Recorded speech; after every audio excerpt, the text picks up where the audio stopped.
Seiring berkembangnya kemajuan teknologi dan industri perkopian di Indonesia, kopi kini menjadi lifestyle bagi kalangan masyarakat luas, terutama dalam kalangan anak muda. Hal inilah yang menyebabkan kebutuhan pasar kopi meningkat.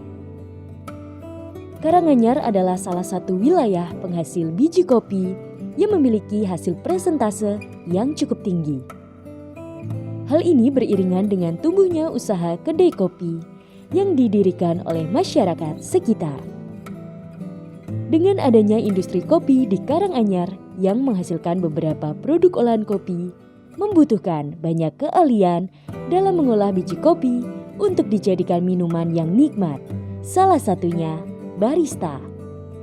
Karanganyar karena didukung sebagai daerah wisata untuk peluang usaha kopi cukup bagus, dan terlebih ketika kopi ini kita ikutkan festival untuk mengenalkan ke daerah di luar Karanganyar, maka saya yakin perkembangan budidaya kopi di Karanganyar ini akan seperti yang diharapkan. Karena hari ini dengan produksi yang ada ini kita sudah mulai kewalahan untuk menerima pesanan biji kopi. Yang jelas untuk Karanganyar sendiri secara garis besarnya untuk lifestyle atau untuk coffee shop atau untuk penikmat kopi itu masih di bawah 50%. Ibaratnya itu dari tahun 2014 saya sebagai seorang barista melihat untuk peluang kopi di Karanganyar itu termasuk masih banyak, besar. Karena dari 2014 ke 2022 secara 8 tahun ini yang saya lihat untuk di Karanganyar sih yang jelas peluang untuk bisnis di kopinya masih banyak banget. Yang jelas penikmat kopi di Karanganyar itu masih di angka 50%. Istilahnya untuk dunia perkopian itu kita masih bersaing dengan angkringan. Perkenalkan, saya Yasa Gria Sejati, mewakili penyelenggaraan dari program Barista Coffee Pionir. Saya mewakili dari Ibu Adiarni selaku Ketua Penyelenggara Program Barista Coffee Pionir. Di sini saya akan memberikan penjelasan singkatnya berkaitan dengan program Barista Pionir yang telah berjalan di tahun ini, yaitu kami melakukan proses program tersebut dengan seleksi. Yang pertama, dengan cara kita meng-share flyer secara online, yaitu by online Instagram, Facebook, and WA melalui Pionir Official. Yang selanjutnya, para peserta yang ingin bergabung datang menuju PKBM Pionir secara offline untuk melakukan pendaftaran dan juga melengkapi persyaratannya. Yang selanjutnya, berkas yang sudah terkumpul sejumlah peserta, yaitu waktu itu pendaftaran sejumlah 30 peserta, kita kirimkan kepada pusat, yaitu Kemdikbud yang menyetujui program tersebut.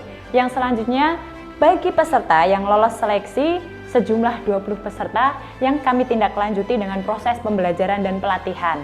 Nah, selanjutnya kami beri pembelajaran dan pelatihan berupa Barista Coffee Pionir yang dari mana dimulai dari proses pemberian teori sehingga praktik sehingga pendampingan dalam usaha mandiri masing-masing peserta. Dari program penyerahan alat barista untuk memberikan prospek dalam pengembangan bidang usaha tersebut, kami memberikan alat-alat lengkap dalam prospek bidang kopi tersebut yang selanjutnya yang akan dipraktikkan peserta didik untuk membentuk usaha mandiri tersebut. Ikut PKB Barista Pionir itu dari orang tua.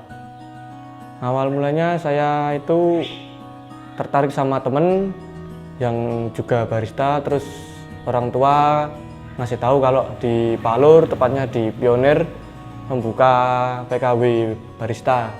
Terus saya ikut join ke situ dan ya hasilnya bisa ikut semua pelajarannya, jadi lebih tahu semua apa yang harus dilakukan ketika membuat kopi, seperti itu.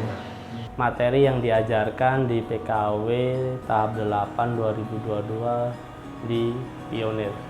Yang jelas untuk secara spesifiknya itu lebih ke fundamental, dasar. Itu sebagai istilahnya penopang atau pondasi di mana barista itu harus tahu soal apa yang dia jual.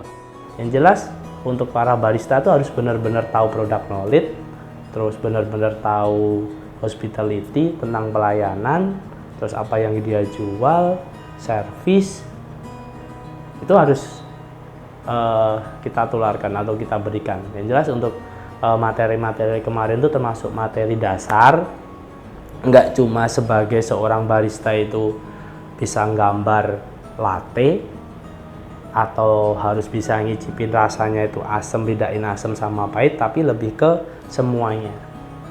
Ya tentang produk, tentang hospitality, terus tentang service, itu semuanya kita ajarin. Tapi kita ngajarinnya benar-benar dasar. Soalnya itu sebagai pondasi, fundamental, mereka harus kuat dulu di bawah.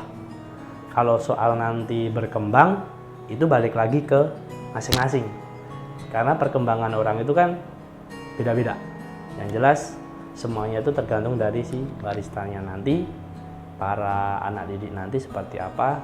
Yang jelas untuk materi kita sudah kasih dasarnya seperti apa. Itu. Kami dari tim penyelenggara program melakukan assessment, yaitu penilaian sebelum melakukan evaluasi. Sebaiknya kita lakukan assessment secara teorik dan praktik yang sudah dikuasai oleh masing-masing peserta, sehingga kami dapat mengevaluasi masing-masing peserta dalam ranah kewirausahaan atau keterampilan baristanya. Nah, dengan assessment tersebut kami mengambil pola, yaitu ketika proses pembelajaran teori kita memberikan penilaian, dan dilanjutkan ketika praktik kita memberikan penilaian yang kita upload langsung pada aplikasi pusat dari Kemdikbud dan bisa langsung dilihat di situ, sehingga kita bisa mengevaluasi dari masing-masing prospek peserta didik kopi barista. Nah, yang selanjutnya untuk yang terakhir, ketika teman-teman peserta barista kopi sudah lulus dan mendapatkan penyerahan alat dan praktik usaha mandirinya, maka kami melakukan pendampingan selama 3 kali visit. Bahwasanya tim pendampingan dari Barista Coffee Pionir tersebut mengetahui sejauh mana peserta-peserta itu dapat praktik mandiri secara baik dan benar sesuai dengan apa yang sudah diajarkan. Dan di sini kemarin menjadi salah satu tempat untuk pembekalan materi magang PKW Barista tahun ajaran 2022 tahap ke-8. Yang kemarin dilakukan teman-teman di sini kan sekitar 3 hari. Di hari pertama saya lebih menekankan kepada teman-teman yang magang kemarin itu ada sekitar 20 orang. Lebih menekankan pada pematangan materi pembekalan. Saya lebih menekankan itu, mereka coba-coba kembali, ya ada yang masih grogi, ada yang agak lupa, ada yang benar-benar dia itu ingat. Jadi ya bermacam-macam lah. Dari situ kami evaluasi dulu, saya dan teman saya mengevaluasi di hari pertama itu. Kemudian untuk di hari kedua saya tekankan untuk praktek tapi tidak kita nilai. Jadi belum kita kasih penilaian tapi benar-benar praktek dengan evaluasi di hari pertama itu. Kemudian untuk di hari ketiga kita berikan ujian praktek, di mana ujian pertama itu adalah membuat manual brew, kemudian ujian kedua itu membuat minuman espresso base. Jadi saya tidak menekankan untuk membuat atau lebih tepatnya menyajikan espresso. Jadi saya kasih opsi ada cafe latte atau cappuccino. Saya menekankan untuk pembuatan menu signature. Jadi itu adalah spesial menu yang memang di-create dari teman-teman barista magang PKW 2022 ini.